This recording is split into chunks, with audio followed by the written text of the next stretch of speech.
Hello everyone, this is one of my matches for round 4 of the Magic Online Winner Mocks event for Australian 7-point Highlander. This match, as I said, comes from round 4, so we're closing in on the top 8 cut. I'm currently X1 going into this match, so I need to win 3 at least of my remaining 4 games. My opponent's playing a rug deck. As always, I'll put the deck list in the description, and I'm playing the same blue-red burn, blue-red aggro Hot Wheels deck that I've been playing previously in the league. I made a couple of small changes. I put Nashiok on the sideboard. I changed Harsh Mentor for Searing Spear, or one of the Searing Spear clones. I'm not sure which. So this game was, as I said, against a rug tempo / rug control deck. Their points are things like Oko, True Name Nemesis, Force of Will, etc. No Wasteland though, which was significant. It'll come up in a moment. So this was game 1. I win the draw. I win the die roll, get to be on the play.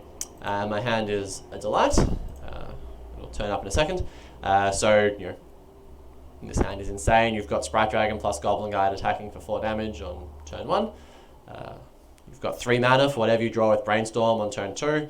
And as I said before, your opponent doesn't play Wasteland, so they're going to get Volcanic Island completely freely here. Not that I think Wastelanding you with 4 points of damage in play is a particularly winning line.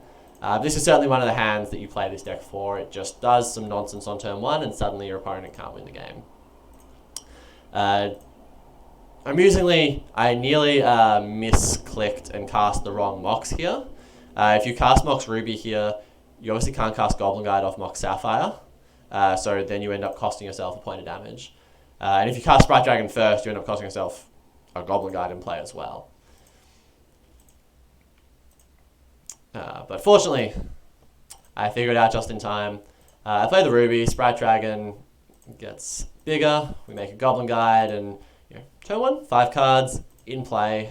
Our opponent's on 16 life, and they don't flip a land, so they reveal Spell Snare.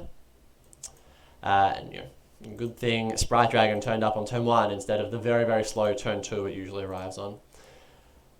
Tropical Island is extremely unthreatening. The only thing I was worried about with this hand is if your opponent has, say, Lightning Bolt or Chain Lightning or Removal Spell for Sprite Dragon, then Goblin Guide doesn't go the distance anywhere near as effectively, because this is, I'm going to Brainstorm, this is going to grow by presumably 2 more power next turn, etc., etc. With Tropical Island leaving up Spell Snare or Brainstorm or similar, I just wasn't particularly scared. And then I draw Searing Spear, which is potentially a very good draw, although we have to wait for Spell Snare to not be available. I lead on Brainstorm. It grows a Sprite Dragon. I've got a fetch land to shuffle if I need to, or I can have 3 mana to just cast a 3-drop if I draw one. Plus, we're going to get in for 5 damage now, which is somewhat ridiculous. And then Mental Misstep for life, I think, is really harsh for my opponent. Paying 2 life in this spot where I already have 5 damage in play just to leave up Spell Snare is very punishing. I'm not going to play into the Spell Snare because I know about it. I'm not saying that's an incorrect decision, but it's very unlikely you ever Spell Snare something good here, I think. So I crack in for 5. Opponent flips the land, get Ketria Triome. Cool. They get a little bit of card advantage. Unfortunately, they're losing the life race quite significantly. They're at 9, so notably this puts them to 6. And then it grows this to 4, and then this is exactly 6 points of damage. So if this resolves and our opponent can't kill one of these 2, then they are just dead on board. I decide to play the land. Now that Brainstorm's gone, the relevance of having a fetch is significantly lower, and our opponent plays Dazed, so I don't really want to get this Dazed in their end step. So they Mental Note, and this I think is a totally reasonable place to fire off Searing Spear. It certainly explains why they chose to Mental Misstep for life. It gives them the chance to actually draw an answer. So we go ahead, we fire the Searing Spear off, Sprite Dragon gets bigger, and now critically it's actually out of bolt range. So even if they do draw a removal spell, they're killing the Guide, and Sprite Dragon will continue to pressure them. They mill some things that don't really matter, Hexshrink, Preordain. They lead on Brainstorm, which I'm totally fine with. Cantripping is very acceptable in this situation for me. And then they concede, which is the most likely outcome from the turn 1, 4 hasty damage. So we go to game 2, And their deck is a fairly standard rug list. They have the same high impact sideboard cards in the blasts, and they're very flexible cards in terms of Ether Gust, etc. So stealing game one like that is pretty unexpected. I have to have 2 Moxen to make that work. Usually in these games, they are the control deck. They try and maybe counter or answer the first threat or 2 you play, and then they're happy for you to resolve a threat as long as they're resolving something more impactful. So if they play an Oko or a True Name Nemesis, they're more than happy for you to stick your Legion War Boss or something. They'll clean up the War Boss at some point. Sure, it might leave a couple of tokens or do a few points of damage, but suddenly they're able to pull ahead with significantly higher card quality. They'll be on the play, which is much better for them.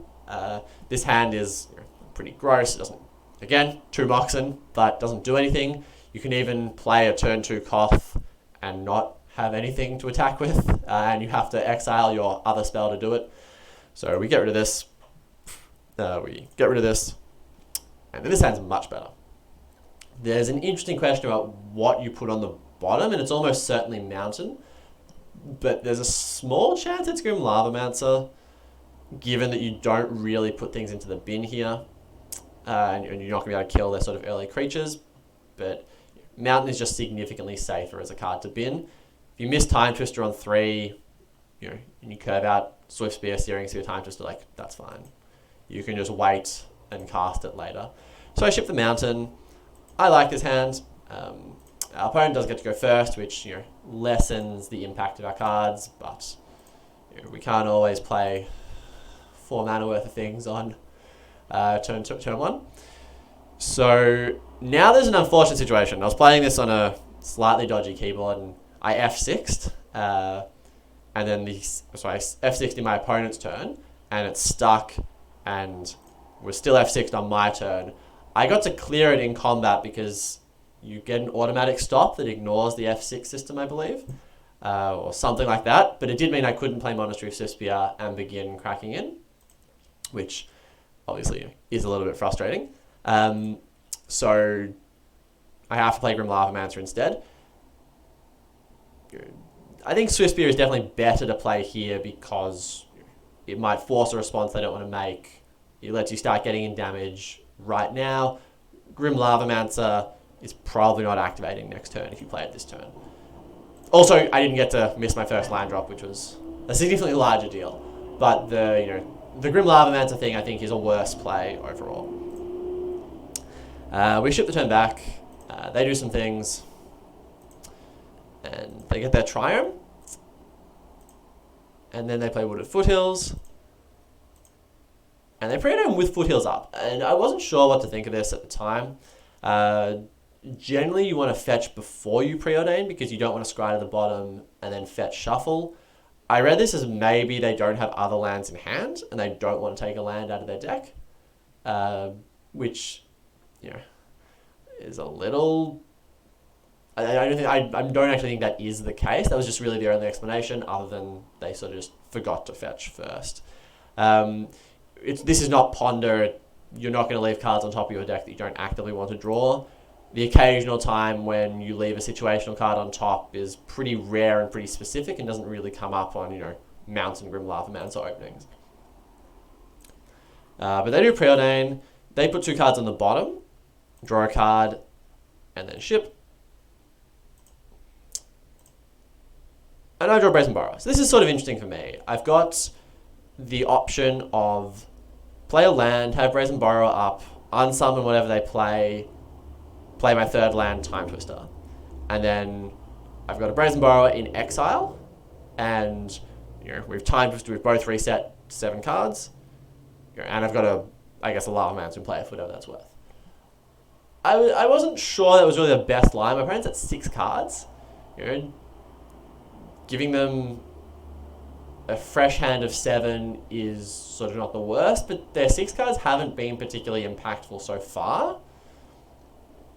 I think I would rather get Swift Spear into play, hold up Searing Spear, and apply a little bit of pressure so that I can time twist with an actual sort of serious clock or really threatening clock in play. it's certainly possible that leaving up Borrower with the plan, or Borrower slash Steering Speed with the plan of Time Twistering is significantly better. Uh, I'm actually not 100% sure. I think that the issue with leaving Brazen Borrower up is it encourages them to not do anything with their mana, because Lavamancer is just not a threat right now. And they may read this as like Hull Breacher plus Time Twister combo, in which they definitely don't want to tap out. And then you're in this spot of, well, I'm just playing the Brazen Borrower, risking my Time Twister getting countered. If you're dumping your hand, you want them to tap out something before you Time Twister. So I sent in Swiss Beer and Lava Man, which I think is not really going to elicit any responses.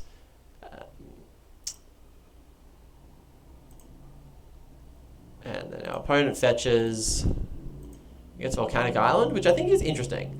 They fetched End Step, which is just strange in general, unless they're getting a shock land. And they got Volcanic Island, which means they're not respecting Blood Moon, unless they happen to have the forest in their hand. So those are the two things that you should note off that sequence of plays. And then they do play Windswept Heath, so this is presumably getting the forest instead. But it is notable that the sequencing there was interesting. You can certainly notice things like that and then use them to predict what your opponent's going to do the next game. And then our opponent plays an obnoxious card in True Nemesis, and suddenly everything we were doing seems a lot worse. This is moting our board. Brazen Borrower cannot unsummon it. We can throw Searing Spear at our opponent's face and hope, but this gets very messy very fast. And this game is obviously going to drag out for quite a while now. This card against small red decks is very, very good. So we have no good attacks. We play a land, and the decision point is, do you Time Twister or not? And this is not a spot where I particularly want to Time Twister. Next, I can Time Twister and make a land drop with the draw 7. I've got cards in my hand that I can actually spend. Chandra obviously doesn't do a whole lot here, but I want to dump my resources before I wheel us both into more cards. And as well, I also still wanted to play around Days. And then my opponent probes me for paying mana, sees what I have, and then I was like, oh dear, this Time Twister is probably going to be difficult to resolve. I don't think they're likely to tap out into it anytime soon. And they're just not scared of this board at all. I'm not putting cards in the graveyard, so I can't even sort of force them to respect Lavamancer. I do just flash in the Borrower, and I'm just going to try and clock them here, which I think is probably the way you win this game. But then it turns out, they have this, which is a delve spell, which is obviously Magmatic Sinkhole, and they have to delve all the cards by click, and that's what they have. So then Borrower was gone. They might have a counterspell here, they might not.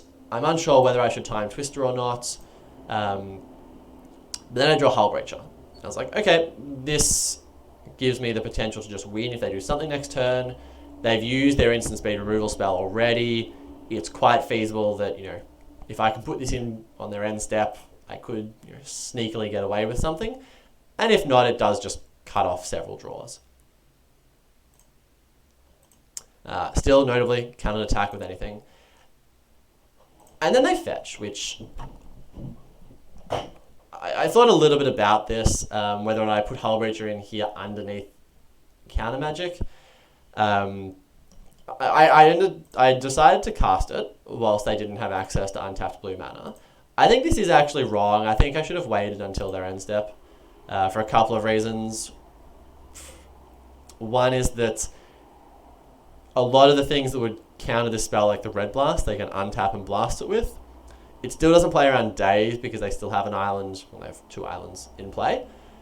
So, what are you actually playing around by doing in response to this?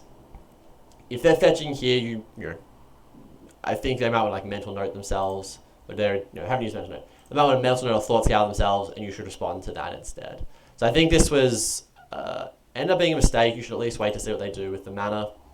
And my opponent didn't get Basic Island here. They did get Basic Island here.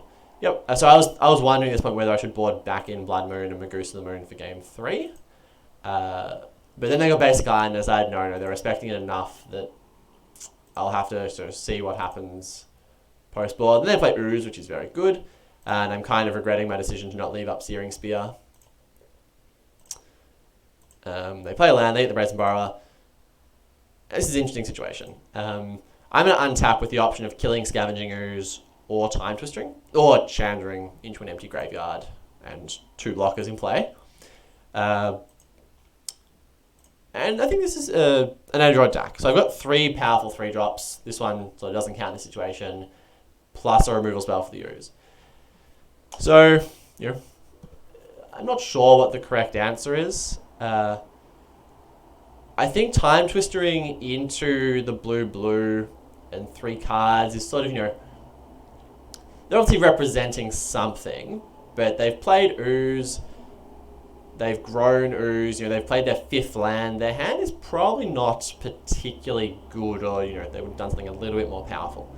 But, they still could have, 1 spell left, and I was a little worried about it being Red Elemental Blast, and then I Time Twister, they kill Hull Breach in response, and suddenly, I've refilled both our hands, and I'm behind on board significantly. So I just decided to pass the turn with the plan of killing this in my opponent's end step. Or, there's nothing in the graveyard, it can't grow outside Searing Spear range, and it's certainly a card that if I kill, allows Lava Mance to come back online, allows me to maybe force through some damage with the Chandra by sending in tokens against True Name, so on and so forth. They don't attack, which is perfectly reasonable. So I go for the Searing Spear in my opponent's end step, and I'm also hoping that if this gets countered, it might open a window for the Time Twister, and it gets Hydro Blasted, which may have been the counterspell they were representing last turn. It's just a little frustrating that it doesn't counter Time Twister or kill Hull Breacher. So their Ooze survives. And then I draw Brainstorm. And here I'm sort of thinking, well, again, I don't read their hand as being particularly good against Time Twister. What counterspell are they representing that means they can't cast another spell?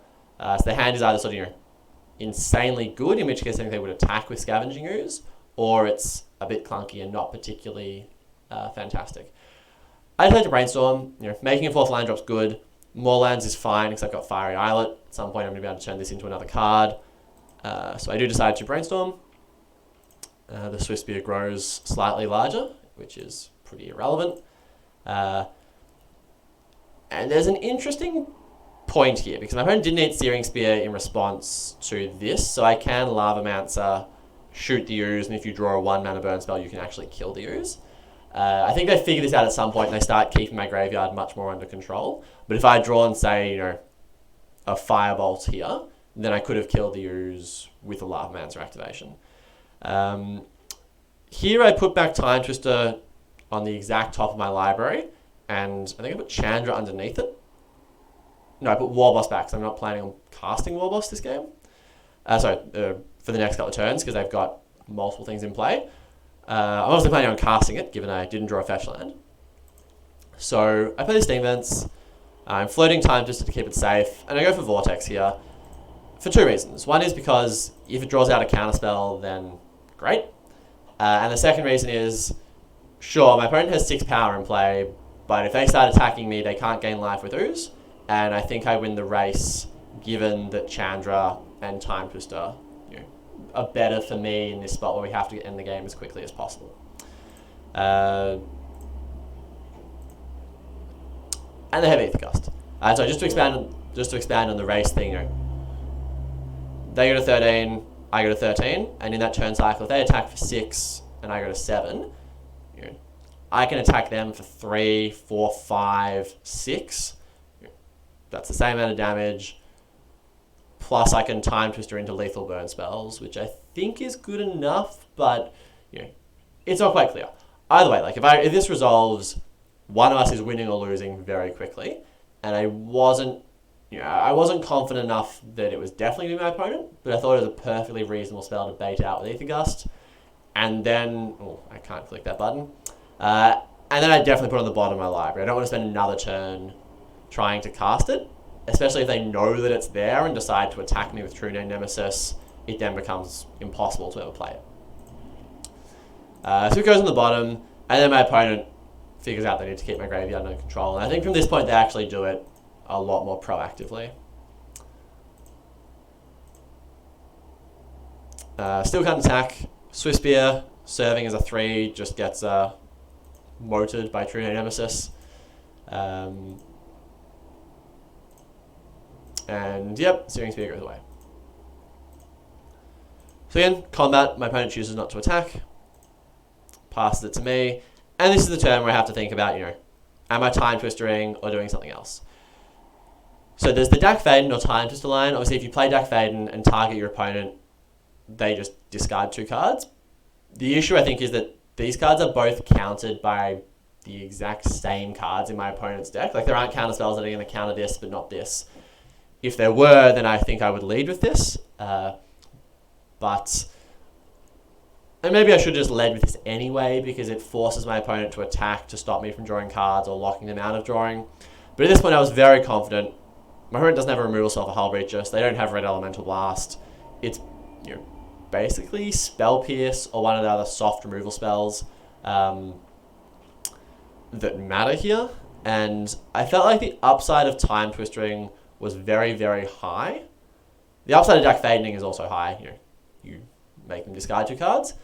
And I think I got a little bit seduced by the possibility of, making 7 treasures, having 7 new cards, and just going off and winning on the spot.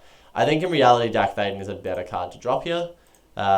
But, this is in retrospect. It's easy to always be right in retrospect, because my opponent does indeed have exactly Spell Pierce. Which sucks. But it is what it is. It does mean that if we get to stick Dak next turn, we could take the game over. So, still can't attack.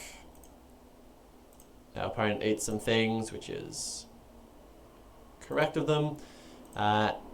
Here we go, okay. So now they have Expressive Iteration.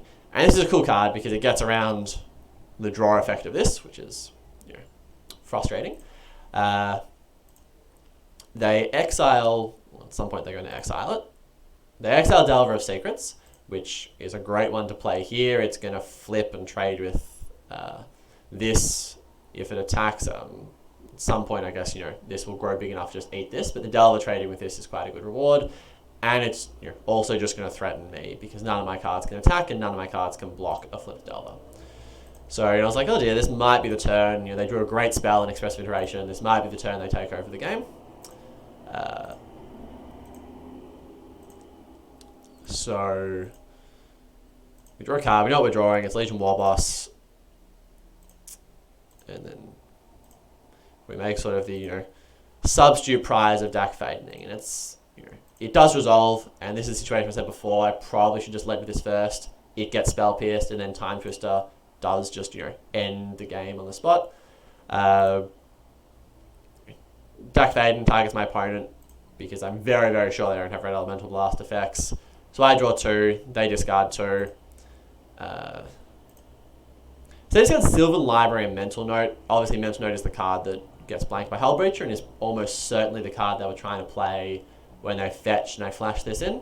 So that's another good reason to not do it in their end step if it doesn't actually, in your end step, if it doesn't actually matter.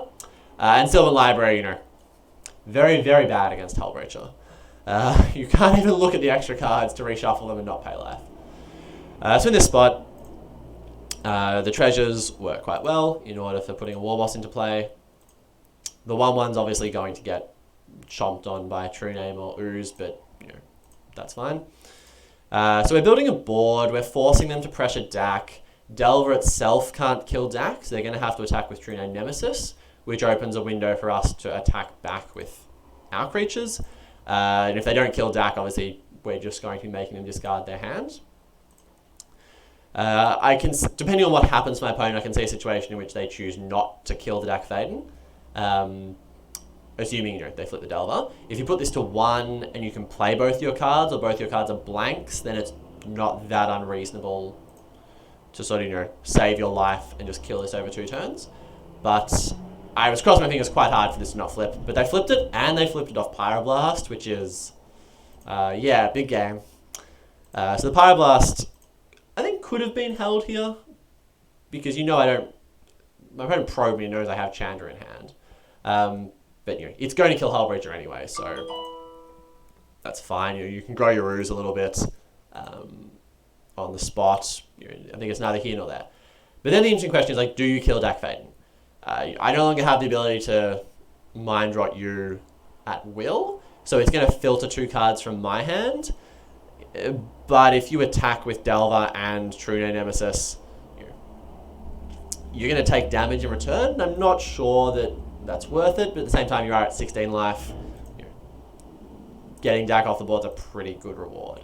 So I think I would definitely make the attack after having sort of thought it through at the time. At the time, I was like, oh, okay, maybe I'm going to get to crack in if I draw a removal spell for Ooze.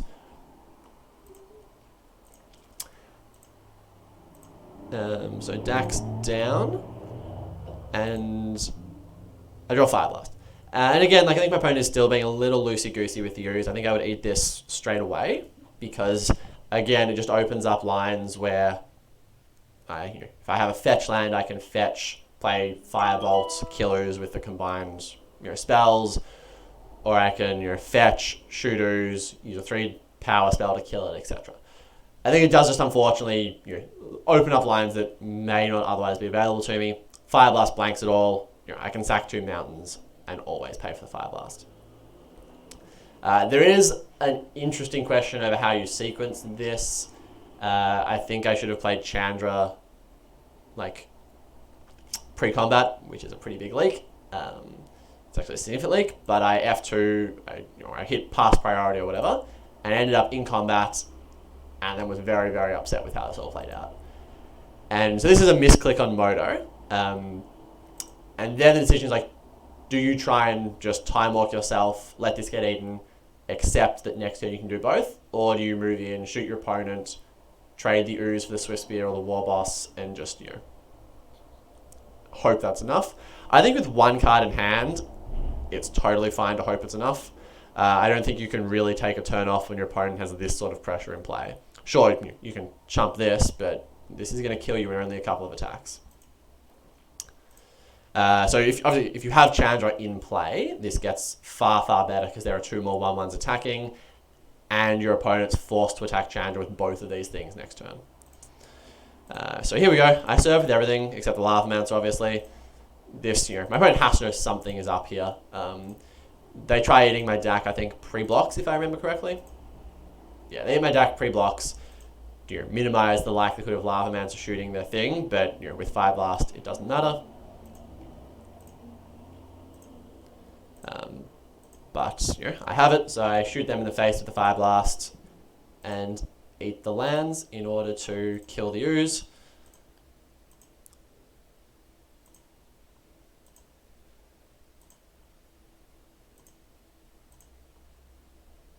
And so now the situation I'm actually not that unhappy with. Obviously, having Chandra in play would mean the game was probably just over. They'd be at 6 life instead of 8. I'd be making 2 more 1/1s next turn. If I draw a burn spell, I can play it and threaten to flash it back. It would be far, far better for me. So it's a little frustrating I misclicked, but I felt this situation was not unreasonable. My opponent's got 1 card in hand. Sure, they can draw another, but this is reasonable pressure. Lava Mancers are going to kill Insect Liberation and then get to work on their life total. So the moat effect is not too pronounced. They obviously attack with Insect Liberation. There's no point holding back. It's only going to die to the Grim Lava Mancer regardless. I was a little worried at this point about Fiery Islet dealing me too much damage, because True Name Nemesis suddenly goes into offense mode with another blocker or a removal spell for this thing, and suddenly I lose the game. So I draw Island, which is very bad. If I draw a Mountain or a fetch land, I could have played Chandra. So I was extra tilted by this. Obviously can't attack unless I want to sacrifice one of my creatures for 2 points of damage, which I don't. And I ship the turn, they're obviously attacking with Aberration again. I'm going to kill it. None of these things can really be interacted with. So I do the thing. And now we're back to the same stalled board. They have Chain Lightning for Lavamancer, which is a pretty good reason to worry about them suddenly going into offense mode. I actually think they could quite reasonably have not shot Lavamancer here. Not to say they shoot something else or me, but they could just hold this spell. I probably am not going to be able to put 2 cards in my graveyard next turn and have red mana available to shoot them. So I don't think it's very likely you save 2 life. And you obviously don't have a problem with using your mana efficiently. It is feasible you find a better target for this, or they haven't used lightning bolt, or you draw lightning bolt, and then you think, okay, well I can chain lightning my opponent, I can bolt my opponent, I can attack them with True Name, then they're locked out of doing anything with their mana. I don't see my opponent's hand, so I obviously could be completely wrong, but I was a little surprised they chain lightning Grim Lavamancer in this specific board state. Then I drew Incinerate. I was like, cool, we're on the burn plan. We've gone back to how the game was many, many turns ago. Can't attack. They can't attack. We're just going to sit here and wait for someone to draw something good first. They have more, I think, excellent draws in their deck, but they also have a larger density of low impact cards. Whereas a lot of my cards, random burn spells are very, very good in this spot. Random creatures are very good because you can force through damage, etc. Normally, I would like to wait to try and overload my opponent. Cast Incinerate, they can respond with something else. But I'm constrained by red mana here. I thought a little bit about incinerating on my turn to play around Force of Will because they can hard cast Force here. But I decided, if they play a Hex Drinker, I'm going to be really, really upset that I didn't hold the Incinerate. They end up having Force of Will, which, is a little frustrating to allow them to hard cast it. Sorry, Force of Negation. It's a little frustrating to allow them to hard cast it, but at least it wasn't Force of Will where I could actually have turned it off. So that specific situation didn't change, but I was thinking about Force of Will being a card they could feasibly have. Anyway, we draw Narset. I'm very happy my opponent chose to Force a Negation my Incinerate at that point, because Narset turns off more of their draws, gets me more cards, probably forces them to attack with True Name next turn, or at some point to take it off the board. And then I see Firebolt. I'm like, cool, Burn spell, pumps this thing, worth 3 points of damage. Great. Narset's in play. A lot of my opponent's outs get worse. They may feel like they need to attack it with True Name Nemesis, in which case, they're taking 2, 4, 6 damage. Like, I'm all over that because their next attack is potentially lethal.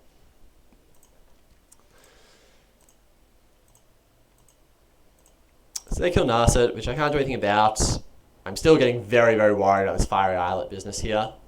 I'm sort of thinking, like, am I ever going to go below 7 life? Because that's 2 attacks from this thing. So I get 1 more free spell, which they have Mental Misstep for, which is exceptionally irritating because it makes the decision to go from 7 to 6 actually real. Whereas if I was, 8 life, etc., and they were at 4 life, I can force through the damage. Whereas going to 6 and not being able to force through lethal because they've got 2 extra life may be the decision I have to make. So if they're at 2, then this can block one thing, but the other one is lethal if I have a spell to go with it. But then my opponent doesn't do anything. I'm sort of thinking now, okay, fantastic. I just need to draw a red source, and then the Shivan Reef turns up, and I have to go to 5 to cast this thing, but I can't think of a spell that kills me on the spot. And if they have a counter spell and attack me, I can attack them back for close to lethal, even through a blocker with Submerge. And they concede in response to this, which is nice. So those games are interesting. I made a couple of small errors in this game after winning a very uninteresting game 1. I think the misclick was the most frustrating error, because if this was in play, I could have run away with the game much sooner. But it is what it is. And then the Hull Breacher play, I think I could have got more value out of it by thinking more clearly about why I was responding to the fetch land activation. And then the decision point with what 3-drop and what order do I play my 3-drops into open mana when I have Hull Breacher in play uncontested. I think I needed to sequence the deck first for reasons already outlined. But regardless, this deck is a lot of fun. It has the ability to win, weird games like this where it just grinds for a while. It also has the ability to just get under your opponent by playing Sprite Dragon, leveling it up with a Mox, and playing Goblin Guard on turn 1. And then it's always got Blood Moons, although I did board them out in this matchup because my opponent probably is going to get basics. So if you want to have a blast every match, this deck is fantastic. Otherwise, good luck for the rest of the league and the rest of your matches. I hope they go well, and I hope you win your games.